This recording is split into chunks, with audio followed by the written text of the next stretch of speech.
आदरणीय दिलीप भट्ट जी को बुला रहा हूँ कि वे आए और अपनी बात रखें।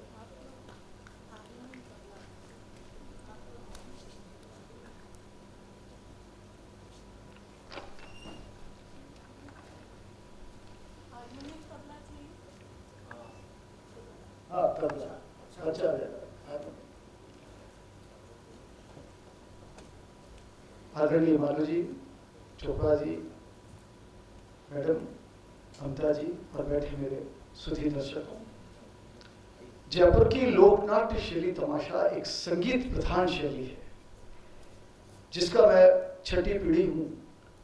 200 साल से ज़्यादा पुरानी शैली है जिसको हमारा परिवार, अभी बात चली थी महाराष्ट्र, मैं कह रहा हूँ तेलंगाना एक जगह है जहाँ से हमारा परिवार, जिसमें छवैया परिवार आए थे, जिसमें पंडित विश्वमोहन भट्ट कथावाचक, और कथावाचक थे हमारे सबसे पहले प्रथम पुरुष पंडित कीर्तिनाथ जी।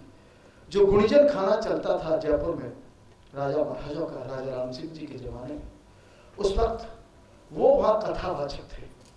वो आशु कवि थे और वो खुद ही कविता लिखते थे और खुद ही पद लिखते थे, गाते थे और राम सिंह जी को घंटों सुनाया करते थे। और उस वक्त साधन मनोरंजन के यही थे। उसके बाद पंडित बंशीधर जी भट्ट जिन्होंने तमाशा को रचा। तमाशा क्या है? तमाशा एक ऐसी संगीत की प्रधान शैली है जिसमें शास्त्र संगीत के साथ साथ उन कथाओं को लिया गया जो, जैसे रांझा हीर, प्रेम प्रसंग, गोपीचंद भरतरी, लैला मजनू, हीर रांझा, ऐसे तमाशे हमारे पंडित बंशीधर जी ने लिखे। और वो तमाशे आज भी हमारा परिवार इसको बड़े ढंग से, बड़े एक अनुष्ठान के रूप में, आमेर है जयपुर में, वहाँ प्रस्तुति देता है और साल में एक बार तमाशा होता है। लेकिन अब इसके करीब करीब मैं 15 शो कर देता हूँ साल में। वो इसलिए कि लोगों को पता पड़े जयपुर की लोकनाट्य शैली क्या है, तमाशा क्या है।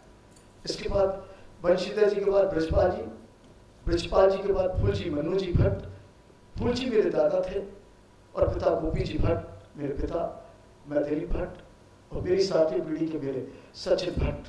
ये 7 पीढ़ी से ये तमाशा चलता हुआ आ रहा है लगातार। और ये परंपरा तब तक है, मैंने प्रण किया है कि जब तक मैं जिंदा हूँ अपनी तमाशा शैली को मरने नहीं दूंगा, खत्म नहीं होने दूंगा। ये चलती रहेगी परंपरा, ये धरोहर। और आज इस धरोहर को लखनऊ में आने के लिए मैं, इसलिए कि बातचीत चल रही है संगीत परंपरा प्रयोग और भारतीय संगीत परंपरा भी है, एक्सपेरिमेंटल थिएटर भी है। मैं थिएटर से नहीं, मैं थिएटर 40 साल से कर रहा हूँ। और एक नाटक है अग्नि परीक्षा जिसके 108वां शो कर चुका हूँ। म्यूजिकल संगीत प्रधान है और वो संगीत प्रधान में करीब 1.5 घंटे का तो मेरा ही गाना है इसके अंदर। और उस शैली को मैं 4 प्रसंग है, सती का आत्मदाह, सीता की अग्नि परीक्षा, पद्मनी का जौहर और विधवा का देथा। ये तमाशे आज भी प्रचलित है। और हमारा परिवार, जिसको कहते हैं भट्ट परिवार, का नाम ही इसे जाना चाहता है कि भट्ट परिवार का जयपुर में लोकनाट्य तमाशा है। महाराष्ट्र से भिन्न इसलिए है कि शास्त्र संगीत है, पूरा क्लासिकल, चारों तरफ दर्शक बैठते हैं। 8-8 पहले तबले हुआ करते थे, 4-4 सारंगी, 4-4 हारमोनियम हुआ करते थे। और मालू जी ने सही कहा कि बिना माइक के हम लोग गाते थे। पिताजी हमारे बिना माइक के गाए, हमने सुना है। मैं 6 साल का था, आमेर में तमाशा हो रहा था जब साधन नहीं थे, और मैं बस स्टैंड पर पहुंचा था, करीब 1.5 किलोमीटर दूर था मैं, तो पिताजी की आवाज़ आ रही थी गाने की। तो मेरे मन में झंझनाहट हुई कि कोई गा रहा है।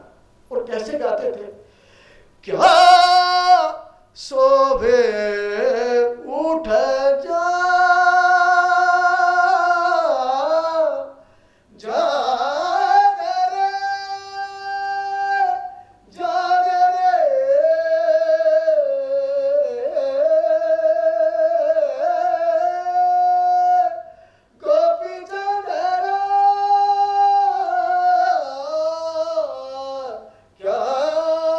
सोवे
ये तमाशा आज से नहीं, मैं बचपन से 6 साल की उम्र से पिताजी को सुनता आ रहा हूँ और इस परंपरा को बचाए रखने का प्रयास कर रहा हूँ कि ये धरोहर, ये विरासत बची रहे।